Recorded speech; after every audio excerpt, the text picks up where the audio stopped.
الذي خلقكم من نفس واحدة وخلق منها زوجها وبث منهما رجالا كثيرا ونساء واتقوا الله الذي تساءلون به والأرحام إن الله كان عليكم رقيبا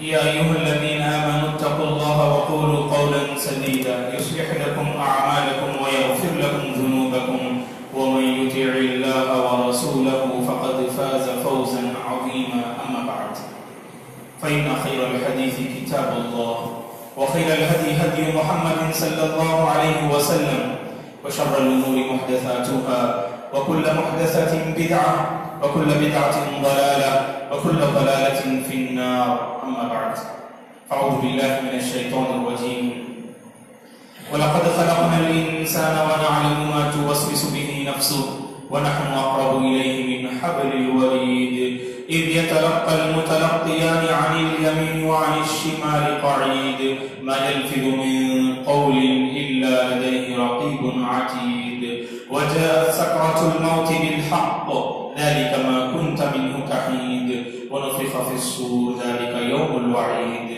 وجاءت كل نفس معها سائق وشهيد لقد كنت في غفلة من هذا فكشفنا عنك غطاءك فبصرك اليوم حديد وقال قرينه هذا ما لدي عتيد ألقيا في جهنم كل كفار عنيد مناع للخير معتد مريب الذي جعل مع الله إلها آخر فألقياه في العذاب الشديد قال قرينه ربنا ما أطغيته ولكن كان في ضلال بعيد قال لا تختصموا لدي وقد قدمت إليكم بالوعيد ما يبدل القول لدي وما أنا بظلام للعبيد فإن آمنوا بمثل ما آمنتم به فقد اهتدوا. تمام تعریفیں بزرگی اور بڑائی اس اللہ وحدہ لا شریک کے لیے ہے جس نے اس ساری کائنات کو پیدا کیا. درود اور سلام ہو اللہ کے پیارے حبیب رحمت للعالمین صلی اللہ علیہ وسلم پر جو دنیا انسانیت کے حق میں آخری نبی اور رسول بنا کر مبعوث فرمائے گئے. صحابہ کرام رضوان اللہ علیہم اجمعین، تابعین، تبع تابعین، تمام مومن مرد اور عورتوں پر اللہ کی رحمت اور اس کی سلامتی ہو آمین. محترم بزرگوں، اسلامی بھائیوں، قابل احترام میری ماں اور بہنوں، گزشتہ جمعہ ہم لوگوں نے رسول اللہ صلی اللہ علیہ وسلم کی مکی زندگی کی روشنی میں یہ بات معلوم کی کہ ہر دور میں اسلام اور مسلمانوں کو کمزور کرنے، اسلام کا خاتمہ کرنے اور مسلمانوں کو اس روئے زمین سے صفحہ ہستی سے مٹانے کی ہر دور میں کوششیں، سازشیں اور مکاریاں کی گئیں. اور اللہ کے نبی صلی اللہ علیہ وسلم نے جب صفا کی پہاڑی پر پہلی مرتبہ کلمے کا کھلم کھلا اعلان کیا اور وحدانیت کا آپ نے سبق پڑھایا تو ابو لہب نے کھلم کھلا پہلی مرتبہ اس نے دعوت کا انکار کیا. اور اس کے بعد مشرکین مکہ، کفار قریش، سرداران مکہ نے مسلمانوں کو کمزور کرنے اور اسلام کو مٹانے کے لیے بہت ساری انہوں نے سازشیں کی. اور چند سازشیں گزشتہ جمعہ ہم نے معلوم کی کہ کبھی انہوں نے ابو طالب سے شکایت کی اور ابو طالب کے پاس انہوں نے جا کر دھمکی دی کہ کسی طرح محمد صلی اللہ علیہ وسلم کو اس دعوت کے کام سے وہ روک لیں. تو کبھی وہ اللہ کے نبی پر جھوٹے الزامات لگائے، مسلمانوں کا مذاق اڑایا. جب بھی مسلمان صحابہ اکرام رضوان اللہ علیہم اجمعین کا گزر ہوتا اور مشرکین مکہ کی جانب کے سامنے سے تو مذاق اڑاتے، استہزاء کا پہلو اپنایا کرتے تھے.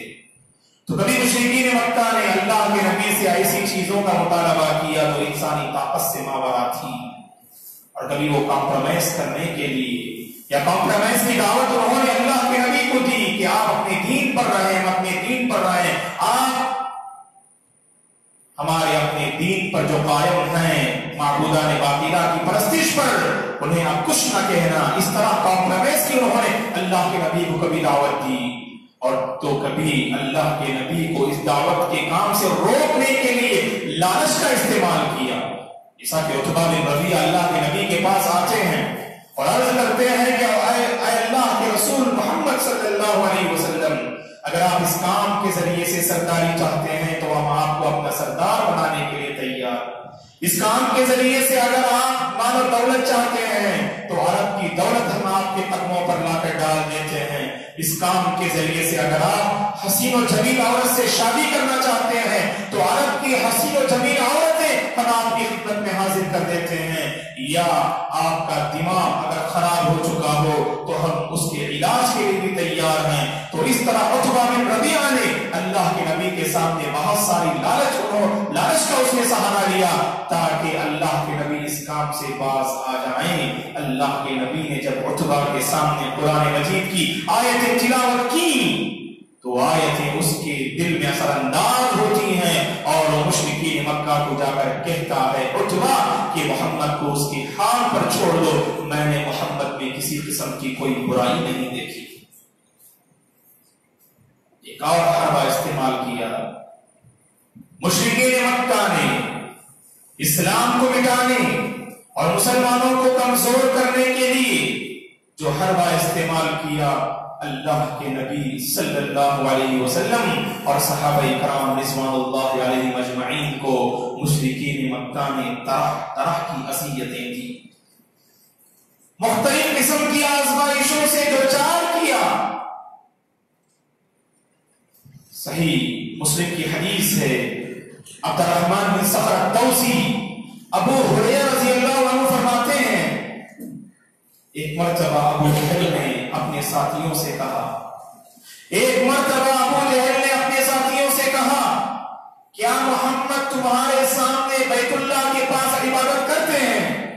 تو اس کے ساتھیوں نے کہا کہ ہاں محمد تو کھلا کعبۃ اللہ کے پاس ایک اللہ کی عبادت کرتے ہیں. تو ابو جہل نے کہا جو کفار کا سرغنہ تھا ابو جہل، اس نے کہا لات و عزا کی قسم.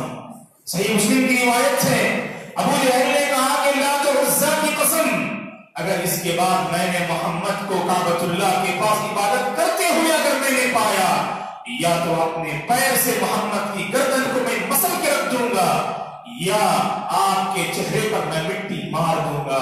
اس طرح اس نے اپنے ساتھیوں سے کہا. تو ابو جہل نے اس کے بعد اللہ کے نبی کو کعبۃ اللہ کے پاس عبادت کرتے ہوئے پایا.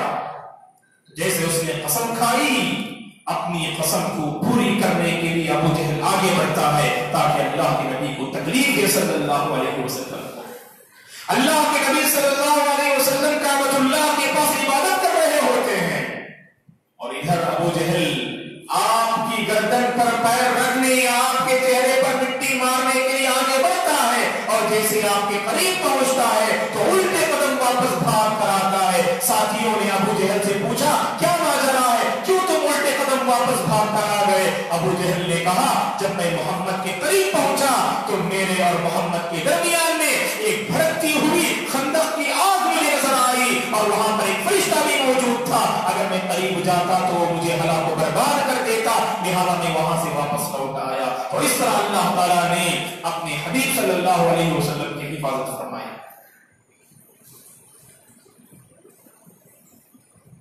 عروہ بن زبیر رضی اللہ عنہ فرماتے ہیں، صحیح بخاری کی حدیث ہے، انہوں نے ایک مرتبہ عبداللہ بن عمر بن عاص رضی اللہ عنہما سے سوال کیا. عروہ بن زبیر رضی اللہ عنہ نے عبداللہ بن عمر بن عاص رضی اللہ عنہما سے سوال کیا بتاؤ مشرکین مکہ کی سب سے زیادہ یعنی بدترین سلوک اللہ کے نبی کے ساتھ کون سا سلوک تھا اور کون سا معاملہ تھا؟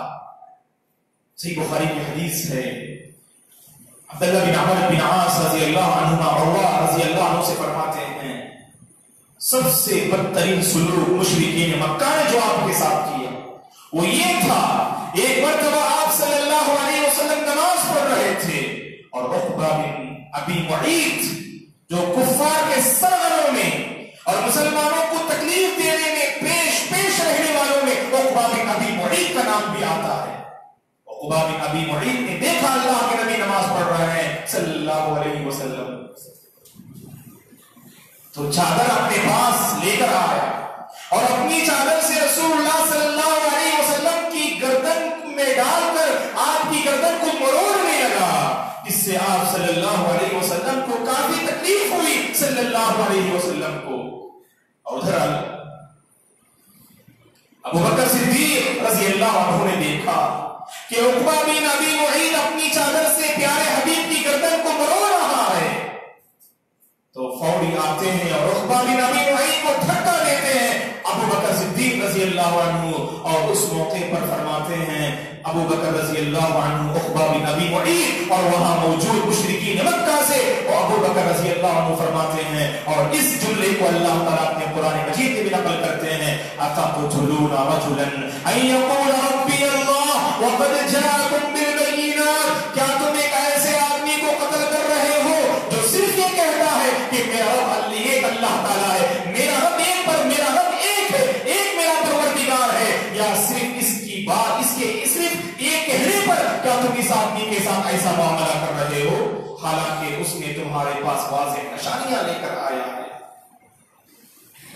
صرف اللہ کے نبی کو نہیں ستایا گیا دوستو، آپ پر ایمان لانے والے صحابہ کو بھی مختلف قسم کی اذیتیں دی گئی، مختلف قسم کی تکالیف کا صحابہ نے سامنا کیا رضوان اللہ علیہم اجمعین نے۔ ابو بکر صدیق رضی اللہ عنہ جیسی شخصیت جو ہر دنیا میں مقبول اور معروف شخصیت تھی، لیکن مشرکین مکہ کو یہ گوارا نہیں تھا کہ کوئی بھی انسان اس نبی محمد صلی اللہ علیہ وسلم کے لائے ہوئے دین پر دین کا قائل ہو اور اس کا اعلان کرنے والا ہو۔ ابو بکر صدیق رضی اللہ عنہ اسلام قبول کرتے ہیں، اور اس کی ایک مدت کے بعد جب آپ نے ایک مرتبہ، ابن کثیر رحمۃ اللہ علیہ نے اپنی کتاب البدایہ والنہایہ میں اس واقعے کو نقل کرتے ہیں کہ ابو بکر صدیق رضی اللہ عنہ نے کعبۃ اللہ کے پاس مشرکین مکہ کے سامنے آپ نے تقریر کی، اور اس میں آپ نے وحدانیت کا سبق دیا اور بتایا کہ ایک اللہ کی عبادت کی جائے، اس کے ساتھ کسی کو شریک نہ کیا جائے، ایک اللہ کی عبادت کرنے میں جنت ہے اور اس کے ساتھ شریک کرنے میں اور اس کے ساتھ کسی اور کو شریک ٹھہرانے میں جہنم ہے۔ اس طرح کی باتیں جب آپ نے کی تو مشرکین مکہ میں سے بعض ابو بکر رضی اللہ عنہ جیسی شخصیت پر ٹوٹ پڑتے ہیں اور آپ کو مارنے لگتے ہیں، اور مارنے والوں میں عتبہ بن ربیعہ جو آپ کے قریبی رشتہ دار، جو آپ کے قریبی دوستوں میں سے عتبہ بن ربیعہ بھی تھا، لیکن اس نے بھی جب توحید کی بات کو اپنے کانوں سے سنا ابو بکر رضی اللہ عنہ پر وہ بھی ٹوٹ پڑتا ہے۔ یہ عثمان بن عفان رضی اللہ عنہ ہیں جو اسلام کے تیسرے خلیفہ رسول اللہ صلی اللہ علیہ وسلم کے داماد، جنہوں نے رقیہ ام کلثوم رضی اللہ عنہما سے شادی فرمائی۔ جب اسلام قبول کرتے ہیں تو آپ کے چچا حکم بن وائل بن عاص جو عثمان رضی اللہ عنہ کو تکلیف دینے لگتا ہے، اور ایسی تکلیف دیتا ہے کہ کھجور کے پتوں سے بنی ہوئی چٹائی میں عثمان بن عفان رضی اللہ عنہ کو اس نے لپیٹ دیا اور باندھ دیا اور کہا کہ اے عثمان، جب تک تم محمد کے دین کا انکار نہ کر دو گے اس وقت تک میں تمہیں اس چٹائی سے آزاد نہیں کروں گا۔ عثمان رضی اللہ عنہ نے اس تکلیف کو برداشت کیا، گوارا کیا، اور اپنی زبان سے رسول اللہ صلی اللہ علیہ وسلم کے سلسلے میں کفر کے کلمے کو ادا کرنا انہوں نے پسند نہ فرمایا، اور یہی حال عثمان بن مسعود رضی اللہ عنہ کا بھی ہے دوستو۔ اور یہ بلال رضی اللہ عنہ کے بارے میں ہم میں سے کون نہیں جانتے، حبش کے رہنے والے یہ غلام جنہیں اسلام نے ایسا بلند مقام مرتبہ عطا کیا دوستو۔ بلال رضی اللہ تعالیٰ عنہ کی ابتدائی زندگی کئی آزمائشوں سے گزری۔ بلال رضی اللہ عنہ ایک غلام تھے، امیہ بن خلف، مسلمانوں کو ستانے میں پیش رہنے والا امیہ بن خلف، جس کی ماتحتی میں رہنے والے بلال رضی اللہ عنہ۔ اور مورخین نے لکھا ہے، ابن ہشام رحمۃ اللہ علیہ نے اپنی مشہور کتاب سیرت کی السیرہ النبویہ میں لکھا ہے کہ امیہ بن خلف چند نوجوانوں کے ذریعے سے بلال رضی اللہ تعالی عنہ کو مکے مکے کے چلچلاتی دھوپ میں اور مکے کے چلچلاتی گلیوں میں گویا کے نوجوانوں کے ذریعے سے بلال رضی اللہ تعالیٰ عنہ کی گردن پر رسی ڈال کر گویا کہ انہیں گھسیٹ کر لے جایا جاتا اور ایک گرم پتھر کے ذریعے سے انہیں باندھ دیا جاتا اور ایک بھاری چٹان یا پتھر کو آپ کے سینے پر رکھ دیا جاتا. ایسی عجیب و غریب اور بھیانک تکلیفیں بلال رضی اللہ تعالیٰ عنہ کو دی گئی. اس کے باوجود آپ نے برداشت کیا تو دیکھیے اسلام نے آپ کے مرتبے کو کیا بلند فرمایا. اللہ کے رسول صلی اللہ علیہ وسلم کے دور کے آپ معظم رہے اور آپ کی اذان کی جو روحانیت ہے علامہ اقبال نے اس کے سلسلے میں کہا رہ گئی رسم اذان روح بلالی نہ رہی فلسفہ رہ گیا تلقین غزالی نہ رہی. اور یہ مصعب بن عمیر رضی اللہ عنہ ہیں ناز و نعم میں پلنے والے مکے کے مالدار گھرانوں میں آپ کا تعلق تھا. جو عطر استعمال کرتے مورخین نے لکھا ہے بہت ہی قیمتی عطر ہوا کرتا تھا جسے مصعب بن عمیر رضی اللہ عنہ استعمال کیا کرتے تھے. ناز و نعم میں پلنے والے مصعب رضی اللہ عنہ جب اللہ کے نبی پر ایمان لاتے ہیں کلمے کا اقرار کرتے ہیں تو آزمائش کی گھڑی آپ کی زندگی میں شروع ہوتی ہے. آزمائش کی گھڑیاں آپ کی زندگی میں شروع ہوتی ہیں اور آزمائش ایسی آپ کی والدہ نے آپ کا کھانا پینا آپ کے گھر میں بند کروا دیا اور کہا کہ تمہارے لیے ہمارے اپنے گھر میں کوئی جگہ نہیں. عمدہ لباس پہننے والے عمدہ کھانا کھانے والے عمدہ اشیاء کا استعمال کرنے والے لیکن یاد رکھیں دوستو ایک مومن کی پہچان یہ ہوتی ہے اپنے ایمان کی خاطر اور آخرت کی زندگی کی خاطر ساری قربانیاں دینے کے لیے بندہ مومن تیار رہتا ہے. اور یہی کردار پیش کیا مصعب بن عمیر رضی اللہ عنہ نے. گوارا کیا بھوک و پیاس کی حالت میں رہنا گوارا کیا اپنے پرانے پٹھے کپڑوں میں رہنا لیکن انہیں اس بات کو گوارا نہ کیا ماں جو چاہتی ہے کہ محمد کے دین کا ہم انکار کر دیں یہ انہوں نے کبھی گوارا نہ کیا. اور اللہ تعالیٰ نے آپ کے مرتبے کو کیسے بلند فرمایا. اسلام کے سب سے پہلے سفیر اسلام کے سب سے پہلے داعی جنہیں اللہ کے نبی صلی اللہ علیہ وسلم مدینہ پہنچنے سے پہلے جب مدینے کے لوگ اللہ کے نبی کے پاس آ کر بیعت کرتے ہیں اور آپ صلی اللہ علیہ وسلم ان 12 لوگوں کے ہاتھوں جن عظیم ہستی کو آپ روانہ کرتے ہیں وہ مصعب بن عمیر رضی اللہ عنہ ہیں. مقری المدینہ کہتے ہیں آپ کو. مدینے کے استاد تھے مصعب رضی اللہ عنہ مدینے کے معلم تھے. اول داع فی الاسلام اول سفیر فی الاسلام اسلام کے سب سے پہلے سفیر اسلام کے سب سے پہلے داعی یہ مصعب بن عمیر رضی اللہ عنہ ہوتے ہیں دوستو. اور اسی طرح سے آل یاسر کو ہم میں سے کون نہیں جانتا. آل یاسر کو ہم میں سے کون نہیں جانتا. یاسر کے خاندان والوں پر کس قدر آزمائشوں کی گھڑیاں آپ کی زندگی میں آئیں. ابو جہل عقبہ بن ابی معیط اور دیگر سرداران قریش اور مکہ یاسر کے خاندان والوں کو تکلیف دیا کرتے تھے. یاسر کے بیٹے عمار یاسر کی بیوی سمیہ یاسر کے بیٹے عبداللہ رضی اللہ عنہم جمیعاً ان سب کو مختلف قسم کی آزمائشوں سے دوچار کیا کرتے تھے. اور آزمائش بھی ایسی یاسر کے خاندان والوں میں یاسر کی بیوی سمیہ رضی اللہ عنہا کو ہم میں سے کون نہیں جانتا دوستو. اسلام کی راہ میں سب سے پہلے خون بہانے والی اگر کوئی عورت ہے وہ سمیہ بنت خباب رضی اللہ عنہا ہے جنہوں نے سب سے پہلے اسلام کی خاطر گویا کہ اپنا خون بہانے والی یہ بہادر خاتون تھی سمیہ رضی اللہ عنہا. خواتین کو سمیہ رضی اللہ عنہا سے سبق حاصل کرنا چاہیے. اسلام جیسی عظیم اور عظیم نعمت سے اللہ نے ہمیں مالا مال کیا ہے لیکن اس اسلام کی آپ کس طرح حفاظت کرتے ہیں دوستو. اور خواتین سے میں گزارش کرتا ہوں کہ وہ اپنی زندگی کو کھنگال کر دیکھیں کہ کتنے صحابیات ہیں جنہوں نے اسلام کی خاطر بہت ساری قربانیاں دی اور بہت ساری آزمائشوں کو برداشت کیا. سمیہ رضی اللہ عنہا کی شرمگاہ پر ابو جہل نے نیزہ مارا جس کی وجہ سے سمیہ رضی اللہ عنہا کی جو ایک شہادت ہوتی ہے اور اسے نقل کرنے والی ابن کثیر رحمۃ اللہ علیہ اپنی کتاب البدایہ والنہایہ اور ابن ہشام رحمۃ اللہ علیہ نے اپنی کتاب السیرہ النبویہ میں نقل کرتے ہیں کہ ابو جہل نے بے رحمی اور بے دردی کے ساتھ سمیہ رضی اللہ عنہا کی شرمگاہ پر نیزہ مارتا